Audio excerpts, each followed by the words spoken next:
সম্মানিত প্রিয় ভাইয়েরা, তাহলে দাওয়াতি কাজ আমরা বেশি করব না কম করব? আপনি টার্গেট নেন, আগামী এক সপ্তাহ ফজরের নামাজে মসজিদে যাব, আমার বাড়ির 5 জনকে আমি টার্গেট করলাম, এই 5 জন নামাজ ছুটতেই হইব। আপনি টার্গেট নেন, হয়ে যাবে।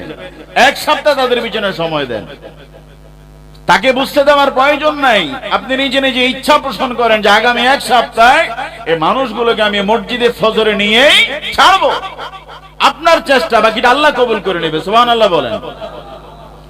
আল্লাহ তাআলা আমাদেরকে তৌফিক দান করেন, পড়ি আমিন। আর একটু জোরে বলেন আমিন। তাহলে সমাজের প্রতিটা মানুষ যদি নিজ নিজ জায়গা থেকে যদি এগিয়ে আসে, আল্লাহর পথে যদি আপনি আহ্বান করতে পারেন, আল্লাহ বলে ওয়ামান আহসানু ক্বালাম মিম্মান দাআ ইলাল্লাহ, আমি রবের দিকে যারা মানুষকে আহ্বান করে তারাই হলো পৃথিবীর সবচেয়ে আপডেট ভার্সনের মানুষ, তারাই হলো আমি রবের কাছে সৌন্দর্য মণ্ডিত মানুষ, যারা নিজের খেয়ে নিজের পরে অন্য মানুষকে আমি আল্লাহর পথে ডাক দেয়। সুবহানাল্লাহ বলেন। তাহলে আল্লাহ বলতেছে, আল্লাহর পথে আহ্বান করা মানুষদের চাইতে ভালো মানুষ কে হতে পারে পৃথিবীর জমিনে, যে নাকি আল্লাহর পথে মানুষকে ডাকে, যে নাকি নিজের খেয়ে নিজের পরে মানুষকে কোরআন পড়ায়, মানুষকে নসিহত করে, মানুষকে ভালো ভালো কথা বলে। এই মানুষটার চাইতে ভালো মানুষ হতে কে পারে আমাকে বলে, আল্লাহ বলতেছে। তাহলে আমরা মানুষদেরকে দাওয়াত দেওয়ার দরকার আছে না নাই? যারা বলেন আছে না নাই? দাওয়াতটা কোথা থেকে শুরু করবেন বলেন? কই থেকে শুরু করবেন?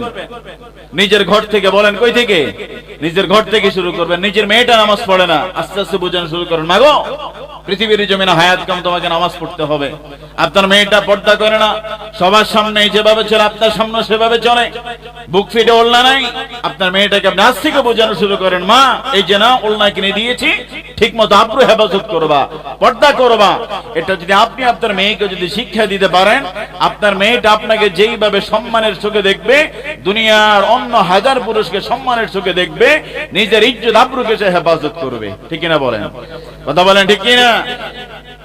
আজকে আমাদের মেয়েরা 6, 7, 8, 9, 10 পড়ে ওলনা ছাড়া রাস্তা দিয়ে হাঁটে, আছে না? কথা বলেন আছে না? আমি আসার পর আপনাদের মসজিদের কোনাতে পর্দা লাগাইছি, কথা কর না? আগে পর্দা ছিল নি, কি লাগে লাগাইছি এটা? বিকেল বেলা আমি আগে এখানে আসার পর এখানে মাঝে মধ্যে একটু বসতাম, দেখি যে বাড়ি থেকে সব মহিলা করে দেখা যায়, পরে পর্দা লাগাইলাম।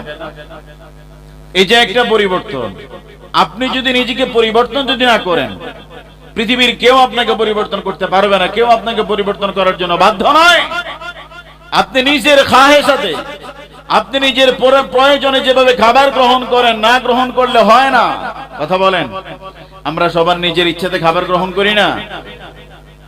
ভাত 4 চামচ খাওয়ার পরেও প্রয়োজন হলে আরো 1 চামচ নেওয়া যায়, অসুবিধা তো নাই। ঠিক তেমনি ভাবে ইসলামের সকল বিধিবিধানগুলো আপনার পরকালীন জীবনে বাঁচার জন্য নিজের প্রয়োজনেই নিজেকে গ্রহণ করতে হবে। পৃথিবীর কেউ আপনাকে বলুক বা না বলুক, পৃথিবীর সবটাই তো ভালো বুঝেন। পৃথিবী সম্পর্কে আমরা বুঝি না?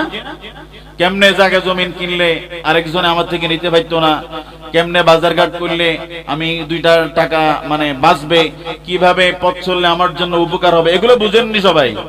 কথা বলেন না, সবাই বুঝেননি। তাহলে আখিরাত সম্পর্কে, আমল সম্পর্কে বুঝেন কিন্তু উদাসীন। কথা বলেন ঠিক কিনা বলেন? বুঝার পরেও আমরা উদাসীন পরকালীন সকল বিষয়ে, আর দুনিয়ার সকল বিষয়ে আমরা খুব সচেতন। না, এটা লাগবেই তো আমার, এটা ছাড়া হয় না।